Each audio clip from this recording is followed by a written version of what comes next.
Sejam muito bem-vindos ao canal Mesa de Debates. Eu sou o Guilherme, né? Vai começar mais uma entrevista e hoje, né, vamos conversar um pouco de música, cultura, né? E eu tô aqui, né, com o Felipe Machado, né?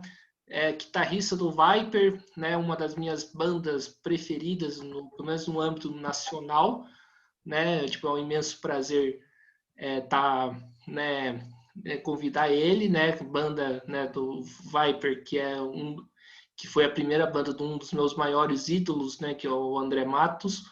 Então eu fico bastante feliz, né, de receber ele aqui, né, no canal e peço para ele se apresentar um pouco mais, que além de guitarrista do Viper, o cara é jornalista, faz outros trabalhos, então passo a bola aí para você se apresentar. Valeu, Guilherme. Meu nome é Felipe Machado, como você apresentou. Eu sou guitarrista do Viper, tenho um projeto solo também, que chama FM, e, e sou jornalista, trabalho também como editor de cultura da revista Isto É. Então tenho uma carreira assim bem corrida assim, em várias áreas. Mais ou menos isso. Certo. Então, Felipe, vamos, né, viajar um tempo e começar no início da sua carreira, né? Quando você começou com o Viper, né? Queria que você começasse a contar pra gente, né, que a gente vivia num cenário onde que o metal no Brasil era bastante difícil de ser conhecido, né? Tava sendo descoberto agora. Como que era encarar essa época? Era uma época muito assim romântica, né? Muito como assim, os sonhos estavam acontecendo assim de maneira muito a gente ainda muito novo, né? As coisas estavam acontecendo e tal. E era uma cena que ainda não tinha assim exatamente uma cena, né? Ela tinha uma cena que vinha, vamos dizer assim, do hard rock, né? Do hard rock paulista ali, da Casa das Máquinas, né? Made in Brasil, algumas bandas mais pesadas. E estava se começando a se formar exatamente uma geração de heavy metal. Porque o que vinha antes, vamos pensar, a gente está ali no final da década de 70, né? Tinha ainda uma grande influência daquele rock dos anos 70, da primeira geração, que era Led Zeppelin, Deep Purple, Black Sabbath e tal. E daí, nos anos 80, começou não só a New Wave of British Heavy Metal, né? Aquele movimento na Inglaterra, liderado pelo Iron Maiden, mas começou logo a ter um thrash metal, né? Um rock mais pesado também nos Estados Unidos. Então, assim, influenciou o Brasil a ter uma cena, principalmente depois do Rock in Rio, né, que foi em 85. Em 85, quando veio, assim, vieram bandas como Iron Maiden, né, o Ozzy, Scorpions, né, muitas Whitesnake, AC/DC, bandas muito famosas que foram transmitidas, assim, que foram é, tiveram sua imagem transmitida pela Globo, né, pela TV aberta, né, ficaram muito populares. Então isso acabou gerando a criação de uma cena. E o Viper meio surfou um pouco dessa onda, né? A gente, quando a gente começou, essa cena já também estava começando. A gente tinha uma característica, a gente era muito novo, né? A gente estava com 13, 14, 15 anos de idade nos primeiros shows. Então, quando a cena se estabeleceu, a gente já tinha, apesar de ainda sermos jovens, a gente já tinha uma experiência acumulada daquele início, né? Daquele embrião da cena que acontecia em São Paulo, principalmente, em Minas Gerais também com a Cogumelo, né? Mas em São Paulo muito com a loja do estoque, né?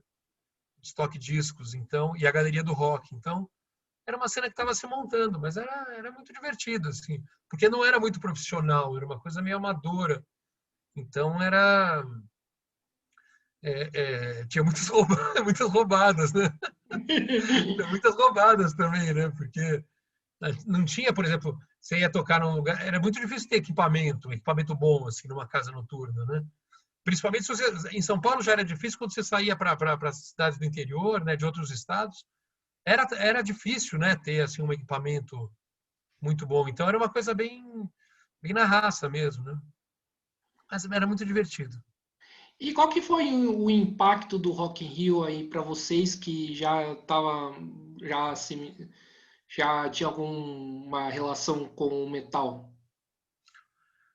teve uma influência direta, né? Foi uma coisa assim, foi um momento foi um divisor de águas no heavy metal brasileiro. Foi praticamente um momento que ele, como eu estava dizendo, assim, que ele se tornou popular mesmo, né? E a gente estava, o único do Viper que foi no Rock in Rio foi o André, porque o André tinha uma parte da família no Rio, para ele era mais fácil, porque a gente tinha, ele tinha 14 anos, era difícil, né? Na época era um pouco mais comum, mas assim, um moleque de 14 anos, né, pegar um ônibus e ir para o Rio, né? Enfim, acho que ele foi com a mãe, mas ele tinha família lá, então ir nos shows, tudo era uma coisa muito muito marcante para um adolescente de 14 anos e ver aquelas bandas, né? Sendo que estava começando a ser fã daquelas bandas, daí tipo, a gente respira, a gente ouvia tudo, a gente passava o dia ouvindo Iron Maiden, né, nessa época. Daí, tipo, o cara vai no Rock in Rio e vê o Iron Maiden, né, com 14 anos, é um negócio muito... Marcou muito, André, assim, marcou todos nós, na verdade. Eu lembro que eu assisti pela televisão e foi inacreditável, assim, quando você via na Globo, né, os caras anunciando, assim, os metaleiros, tá? Era um negócio divertido, assim, teve impacto grande mesmo. Sim. E depois teve um impacto porque ajudou muita gente na época a ouvir isso, né? E daí a montar bandas, né? Montar bandas graças a essa influência, né? Sim. Cara, vocês começaram com 14 anos de idade, né? Como que era para monte de criança, meu, ir fazer show, tocar, né? Tipo, como que vocês, né, tinham a relação com os estudos, né? Como que era A isso? gente era normal, todo mundo era super bom aluno, todo mundo ia super bem na escola, assim, passava de ano, tirava, não é que tirava só nota A, mas estou dizendo, ia a gente, a gente assim, se preocupava com isso, né? Então todo mundo ia bem. Porque se não fosse bem, tipo, os pais não deixavam muito rolar. O pai do Ives e do Pete, por exemplo, brigou várias vezes, não gostava muito de rock, assim. Minha mãe já ajudava, né? Foi graças à minha mãe que a gente conseguiu. Ela deixava a gente se reunir em casa, né? Tocar violão, né? Então a banda começou assim. Então, mas era engraçado, porque principalmente na época de viagem, né? Quando a gente viajava assim para fazer um show em outra cidade, para pegar no ônibus, você tinha que ir com uma carteirinha, que era uma autorização dos pais, né? A gente era tão novo que os motoristas pediam, a gente tinha que levar uma autorização dos pais, assim, era um documento, né? Tipo uma certidão. Assim. Então era engraçado, né? Porque daí a gente chegava no lugar e, tipo, aquela galera, assim, né? Na cidade, esperando, tá? E a gente descia do ônibus, assim, a gente tinha que viajar com autorização, né? Mas era uma coisa pela idade, nós éramos assim bons garotos, assim, não detonávamos muito, assim, todo mundo até meio nerd, assim, porque todo mundo queria tocar bem, né, tal, então a gente estudava bastante, era uma época gostosa. Cara, queria que você falasse um pouco, né, de você, quando que você começou a tocar, né, aprender o violão e por quê? Nessa época, eu comecei a tocar com uns 10 anos, assim, e o que ajudou muito foi ter o Pete e o Ives morando no mesmo prédio, né? Porque daí a gente descia fácil para casa um do outro e tocava junto. Então a gente evoluiu muito rápido, assim, como banda, né? Porque a gente tocava todo dia, a gente ficava fazendo isso o dia inteiro à tarde, assim, né? Ia para a escola, voltava e ficava tocando violão. Então muitas das músicas nasceram nessa época, né? Tal. Então foi nessa época, 80 e 82, 81, 82, por aí. Sim, e como que era o André nesse período? Era mais um dos caras, assim, mais um dos amigos, né? Ele era um amigo que ele era um pouquinho mais, vamos dizer assim, forasteiro, né? Porque o Pete Reeves a gente morava no mesmo prédio, muito novo, né? Desde os 10, 11 anos. Daí, um pouquinho depois, o André mudou para o prédio do lado. Então ele acabou vindo jogar bola com a gente, assim, ficou amigo assim de garoto mesmo. Mas ele era o cara do prédio do lado, então no começo ainda era mais eu, Pete Reeves mesmo. Depois a gente ficou super amigo, todo mundo. O... Tinha uma época que era mais assim, tipo, eu e o Pete contra o Ives e o André, né? Quando eu tinha que decidir alguma coisa da banda, assim. Mas era um cara muito legal, né? Um cara muito especial, né? Foi uma amizade que eu tive a vida inteira, assim, que foi embora super cedo e deixou todo mundo muito triste, assim, muito chocado, né, meu? Porque é um cara que todo mundo gostava, um cara muito talentoso, né? Muito perfeccionista, assim, um cara. Fora que era um cara super divertido, engraçado, assim, zoeiro pra caramba. Então, foi uma perda grande para todo mundo. Esse profissionalismo do André já era de quando ele era garoto? Ou ele foi Já, adquirido? já.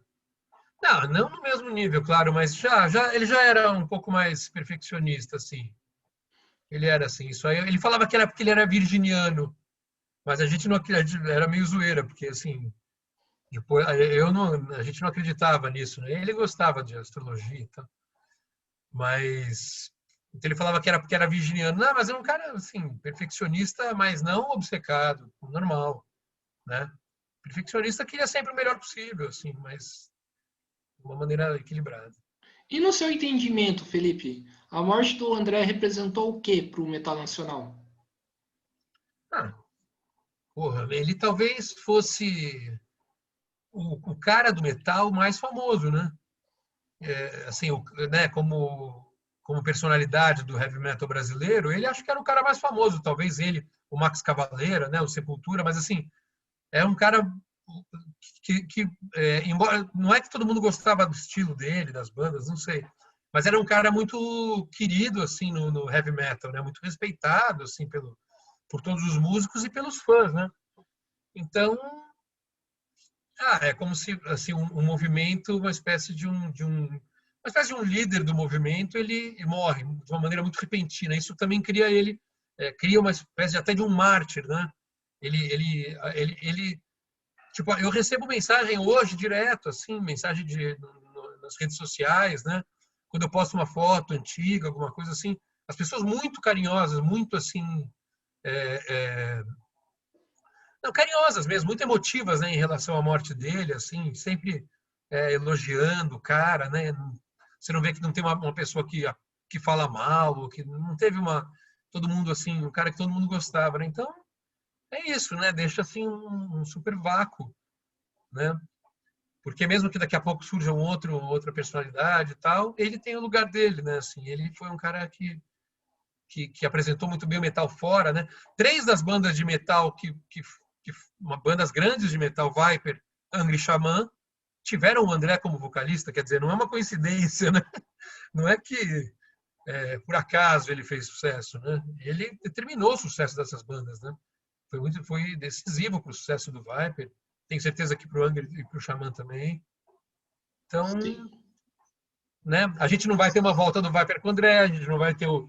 Era o meio da turnê do Xamã, né? A volta do Xamã. Ele não Sim. voltará para o Angra, né? Então fica assim uma lacuna muito grande da carreira que ele poderia ter tido a mais, né? Assim, além da coisa que ele já construiu, já que é muita coisa. É, e assim, agora indo um pouquinho mais para frente, né? A primeira saída do André do Viper, né? Como que foi lidar com essa situação, né? Quando o André sai do Tree of Fate e aí vocês gravam o Evolution já com o Pete no vocal. Foi isso mesmo, assim, o André quis sair, né? Depois do Tetrafeito ele queria sair, ele queria se dedicar à faculdade de música, e tal. Depois ele até meio assim, enfim, o disco saiu fora, depois até a gente chegou a falar sobre talvez ele voltar, mas não deu certo, e tal. Mas aí o Pete, a gente já tinha anunciado, né, o Pete como vocalista, né? Então a gente foi uma coisa muito natural, assim, porque a gente chegou até a ver vocalistas na época, mas depois que o André sai da banda, como é que você vai pôr um cara, né? Você tem que pôr um cara do mesmo nível do André, né? E não existe, né? Até hoje, assim. Então é uma substituição muito difícil, mas o Pete foi super bem, a banda sobreviveu, né? A banda continuou assim, fazendo grandes discos, né? Eu acho, fazendo turnês legais. Então acho que foi muito difícil, assim, a adaptação, mas foi tão difícil assim, porque a gente já compôs logo um material novo, já foi logo gravar, já saiu em turnê com aquilo, né? Tocando fora do Brasil, então a gente já mudou assim a vibe né, da situação e foi tudo bem, assim, acabou sendo tudo bem. E o André foi ter a carreira dele, uma carreira super bem sucedida também, em Angra, Xamã. Depois ele voltou para o Viper, né?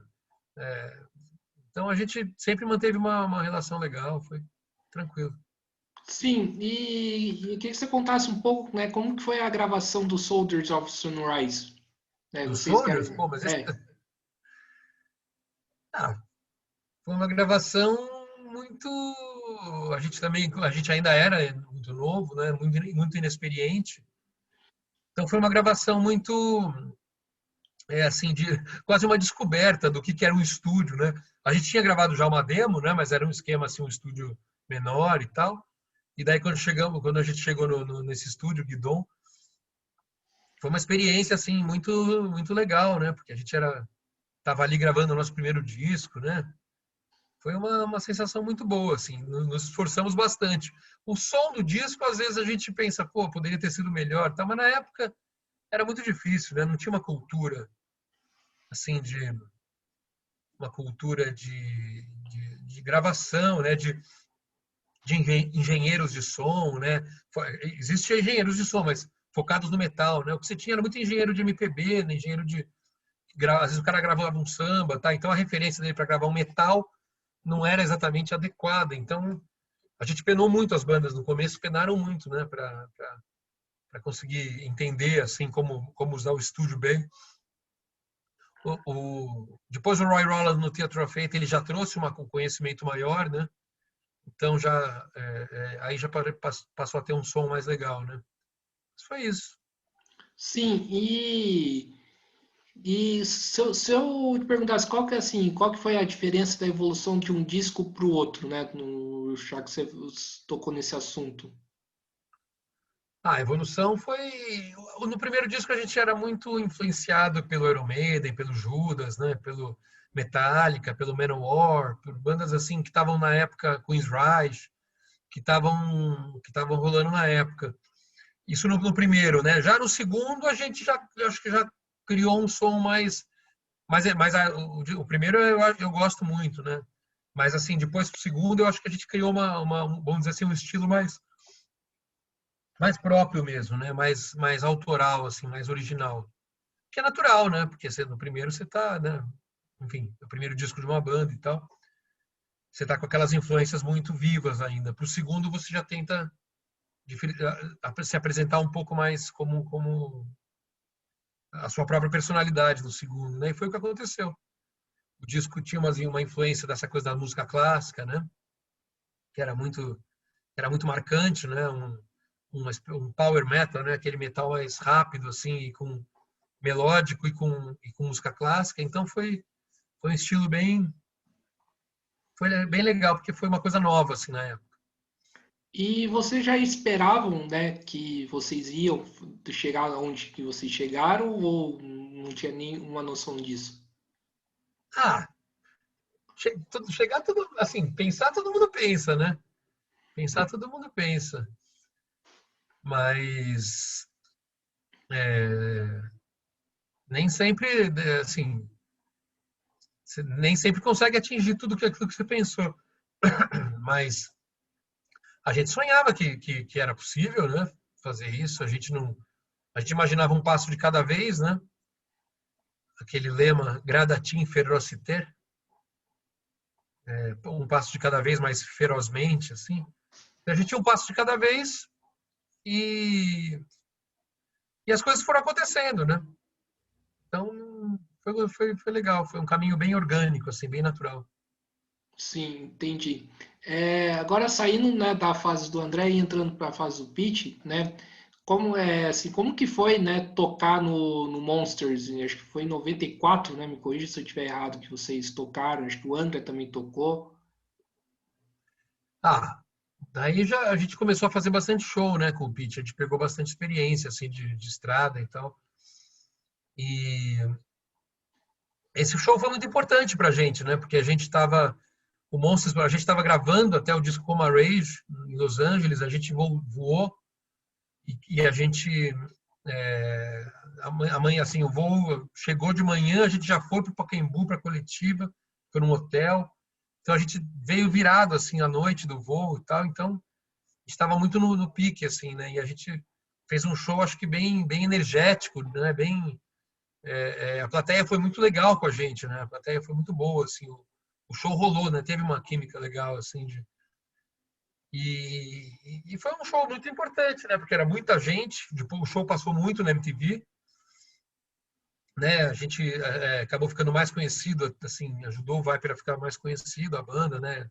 Divulgou a banda, então foi um show bem importante. Sim, e do Metallica que vocês abriram no Parque Antártica? Também a mesma coisa, daí foi também uma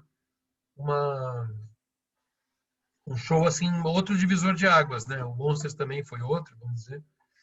Então o Metallica foi bem importante porque É, pô, além de ser, o Metallica tava no auge, né? Assim, era a turnê do álbum preto, né? Do álbum negro lá, Black Album. Então, eles estavam muito famosos, né? Então, foram dois shows no Palmeiras, né? No estado do Palmeiras, lotado, assim.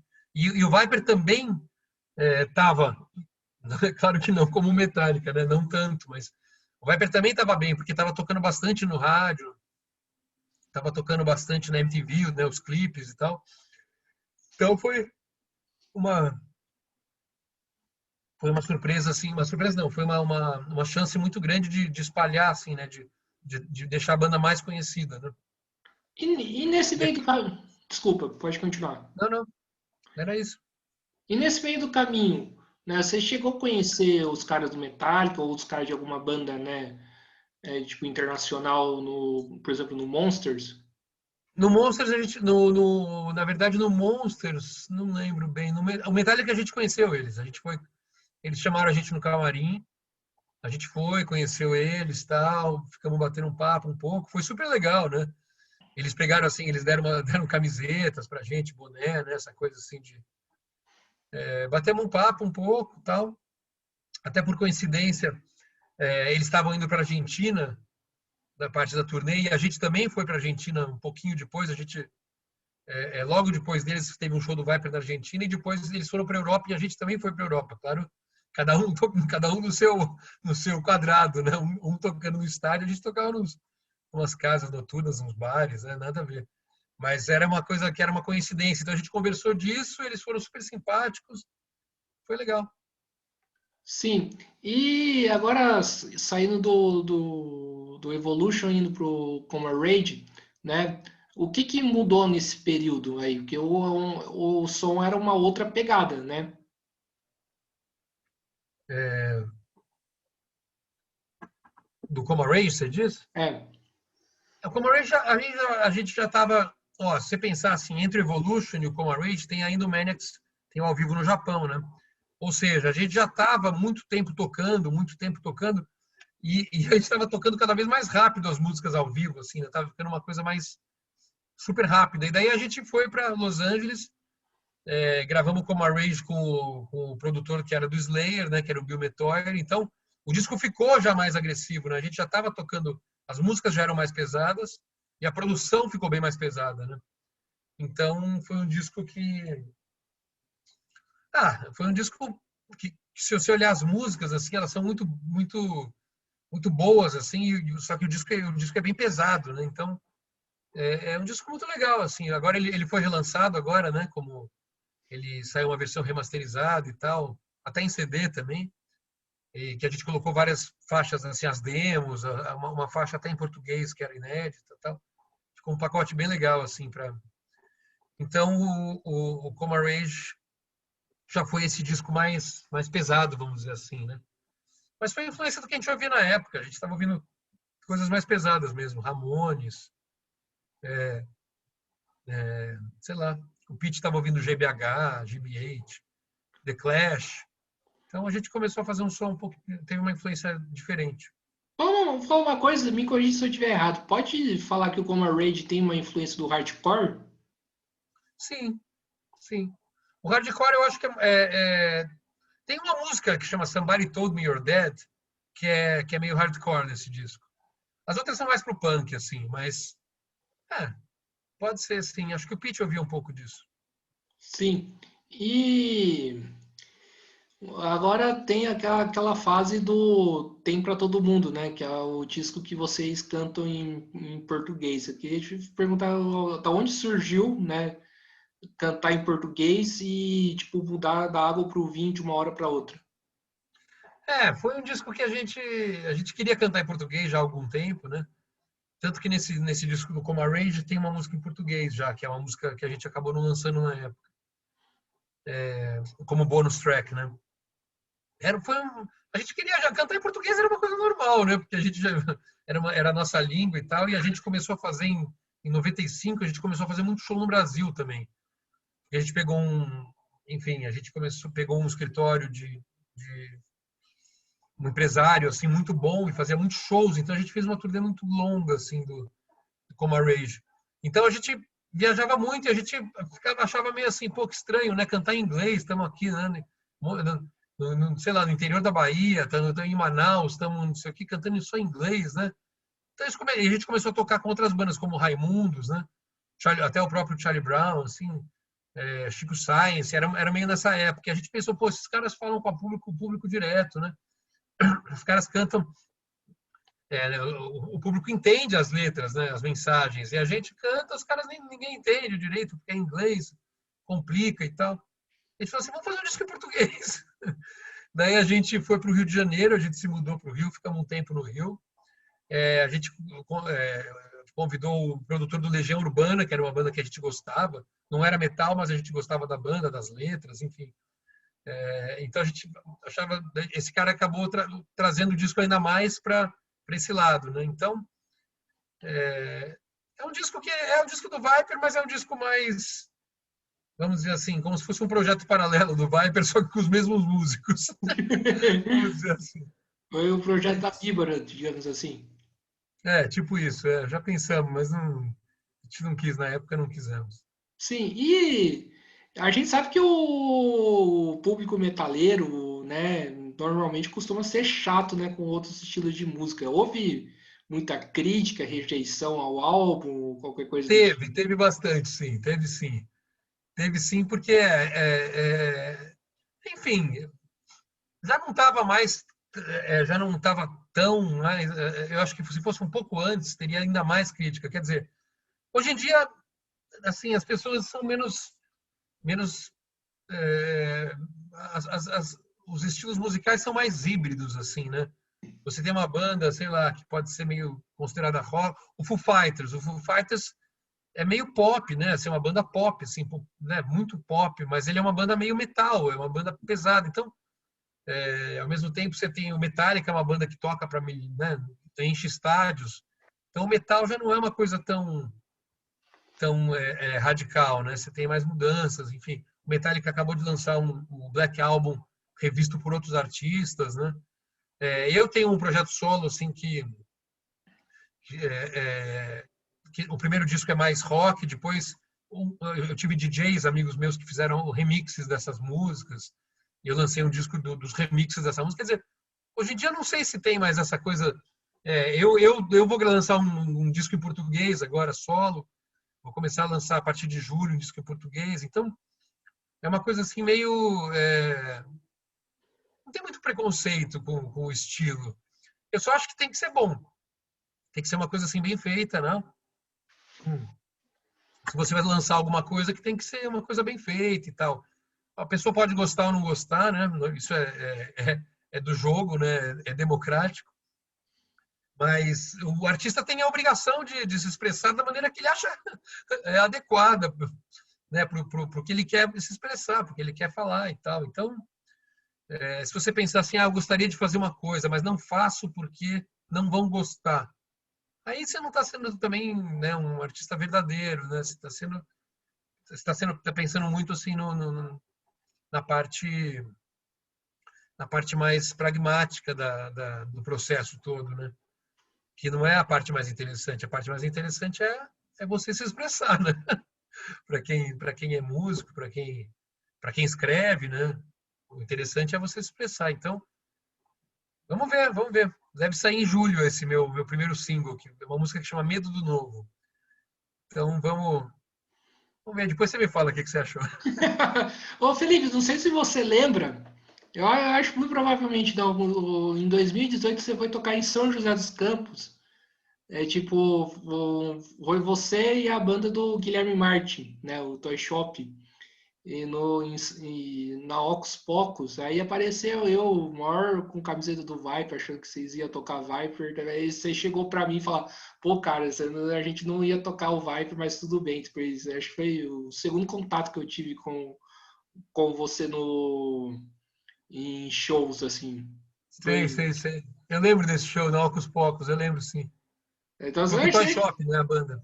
então acho que você não lembra de mim, então, no show. Não, assim não. Não. Ah, Certo. Guilhermão. Mas beleza, mano. Meu, vou ter que ir E, nessa. enfim, então beleza. Então, Obrigadão, meu. Valeu o papo aí. só preparar só para as considerações finais, só. Ah, Agradeço. obrigado pelo papo aí, meu. Valeu pelo convite. Eu acho legal, assim, né, conversar com as pessoas, sabe, trocar uma ideia. Eu acho interessante. Então, valeu aí. Onde você vai postar isso aí? No YouTube, no meu canal, aí eu te passo, aí divulgo para Depois você todo me mundo. manda, me manda o link, então, para eu ver lá. Beleza, então. Então, eu quero agradecer ao Igual- Felipe, né? Agradecer a você que estiver nos assistindo. Peço para se inscrever no canal, né? Mesa de debate tudo um pouco. Curta esse vídeo, curta outros vídeos, compartilhe nas redes sociais, curta a nossa página no Facebook, Mesa de Debate, e siga a gente no Instagram. Então é isso, pessoal. Até a próxima. Fui. Valeu.